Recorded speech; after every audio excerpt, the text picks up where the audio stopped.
আমরা অনেক সময় দেখি যে আমাদের সন্তানেরা যখন স্কুলে মাদ্রাসাতে পড়াশোনা করে, বিশ্ববিদ্যালয়ে পড়াশোনা করে, এরা তাদের নিজেদের মতন বন্ধু নির্বাচন করে নেয়, যে কারণে তারা ভুলের মধ্যে পড়ে যায়।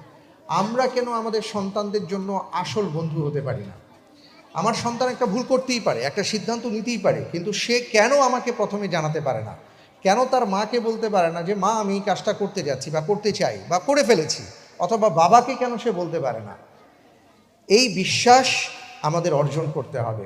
অনেক সময় সন্তান মনে করে যে ভয়ের ব্যাপারগুলো মা বাবাকে বলা যাবে না, কোনো অপরাধ করে ফেলেছি এটা মা বাবাকে বলা যাবে না, কোনো সিদ্ধান্ত নিতে যাচ্ছি এটা মা বাবাকে বলা যাবে না, এটা বন্ধুদেরকে বলবো।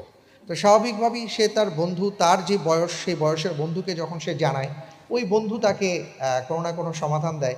আর আমরা যদি আমাদের সন্তানদের আসল বন্ধু হতে পারি তাহলে এই ভুলগুলো হবে না।